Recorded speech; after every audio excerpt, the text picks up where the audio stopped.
Top 8 phim của Dương Mịch nắm giữ vị trí số 1 năm 2023. Hãy cùng kênh Người Nổi Tiếng TV 24 giờ điểm lại 8 tác phẩm nổi bật giúp mỹ nhân Dương Mịch khẳng định được vị thế của mình trong showbiz suốt nhiều năm nhé. 1.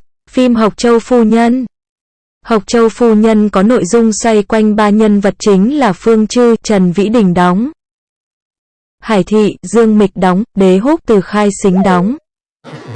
Hải Thị từ một thiếu nữ làng chài trở thành đồ đệ của Phương Trư. Nàng cải nam trang để phụng mệnh bảo vệ Đế Húc. Sau đó bị phát hiện nên phải về cung trở thành phi tần của hắn.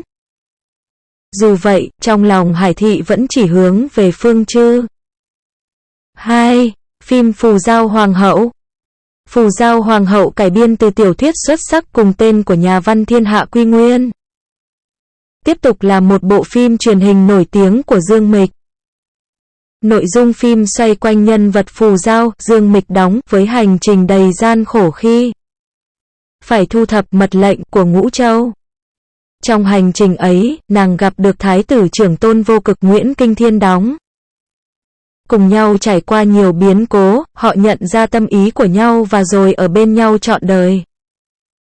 3. Phim Tam Sinh Tam Thế Thập Lý Đào Hoa. Dù không phải fan Dương Mịch cũng đều đồng ý rằng Tam Sinh Tam Thế là tác phẩm cổ trang nổi tiếng nhất trong sự nghiệp của Dương Mịch. Bộ phim xoay quanh chuyện tình kéo dài 3 kiếp của nữ đế Thanh Khâu Bạch Thiển Thượng Thần, Dương Mịch thủ vai, và Thái tử Cửu Trùng Thiên Dạ Hoa Triệu Hữu Đình thủ vai. 4. Phim Người Phiên Dịch.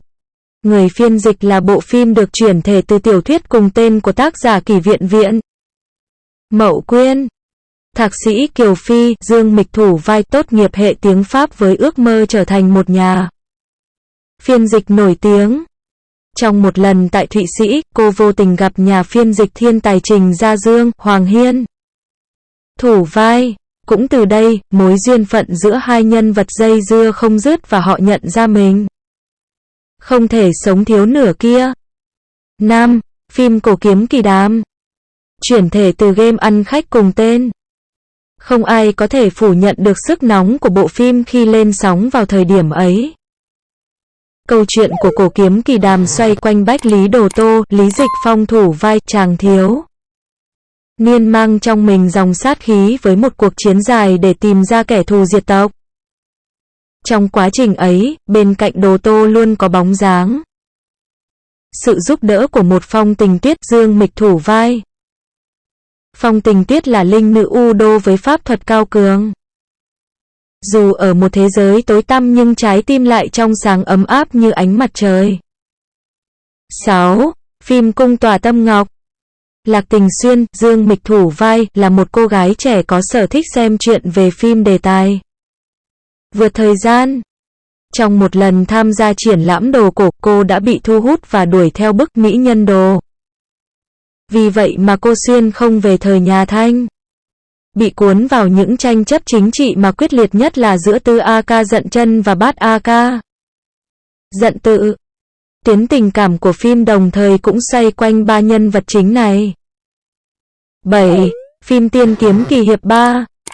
Không chỉ là một trong những siêu phẩm nổi tiếng nhất của dòng phim tiên hiệp, Tiên Kiếm 3 cũng là phim cổ trang mà Dương Mịch đóng chính nhận số điểm đa bần cao nhất 8,7 điểm. Bộ phim là hành trình của Cảnh Thiên, Hồ Ca thủ vai, từ một chàng trai trẻ vô ưu làm thêm ở tiệm đồ cổ Vĩnh An Đường, vô tình nhận ủy thác của Thục Sơn rồi mang trọng trách trở thành một đại hiệp cứu thế.